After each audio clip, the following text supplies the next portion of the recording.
Commuters also having a challenging morning ahead as well. It's not just the shop owners like those in Vosloorus arriving to devastation. It follows an issue of trying to get to work this morning following this weekend marred by violence. Rea Vaya and Gautrain services suspended. Here's Khayalihle Khumalo. You're on the ground for us. Hello to you, Kaya, about the suspension of other transport services.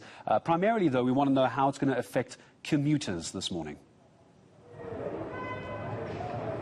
Well, Gareth, luckily this is one of the areas here in Soweto that has not been affected as yet, but we do understand that obviously, I mean, usually it's always bursting at the seams. So you do have the passengers around here, but I mean, it's not like a normal time. And of course, joining us now is Mr. Malele from the eNCA. So, sir, thank you so much indeed for your time.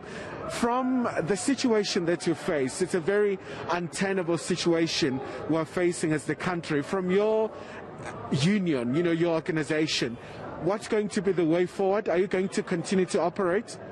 Look, obviously this is untenable, as you've just alluded to. We have a business to run. We will carry on running our business because we have not been consulted as to whether we would support this cause. And I really do not think that taxi operators would actually, support such, acts, because these very people do not even represent us as an industry. So to us, it's business as normal. As you can see, we have people coming through, commuting, as if nothing is happening out there.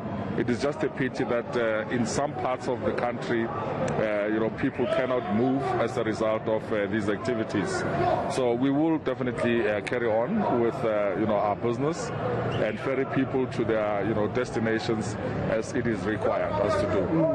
And have you been in touch with your colleagues in areas like KwaZulu-Natal, where we're seeing the serious ramifications of the riots? Well, no, I haven't been in contact with them, but with the information that I've gathered thus far, I really do not think that it would be easy for them to can operate in that kind of volatile situation. So it's terrible. It's going to affect our bottom lines. We have monthly financial obligations to attend to, and we cannot afford any further losses, as we've been incurring losses ever since the inception of these lockdown regulations, and now it's been compounded by these political activities that I really do not know when will they end. But what is also ironic is that what would happen once the whole matter has been resolved? The places that have been looted, will they regain their lost stocks? Obviously no. The banned vehicles, the banned buildings, a lot of people are going to lose their jobs. I think this is just not on.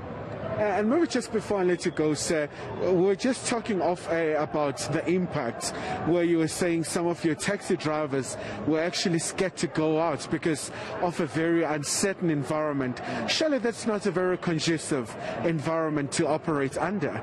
It certainly isn't. This morning I was told, literally told that I mean, you could see the guy was shaking, from shock, because one of my cars was, broken into, hubcaps were taken in the eastern area. So that side of town, the situation is not that, conducive for people to can operate. So it really is terrible on the ground. All right, sir. Mr. Malele, thank you so much indeed, sir, for your time. So, Gareth, he's with eNCA. So, essentially really painting a picture that they will continue to operate, but of course, they'll be guided by the circumstances on the ground. So, that's the case that they are facing. But of course, it's going to be a bit of a challenging day for them during the course of today. Not just for them, but of course for commuters and those wanting to get to work. And hopefully none of those people are those arriving at those shopping centres that have been utterly destroyed. In Vosloorus is one example. Khayalihle Khumalo, thank you very much. We'll come back to you again a little bit later. Now.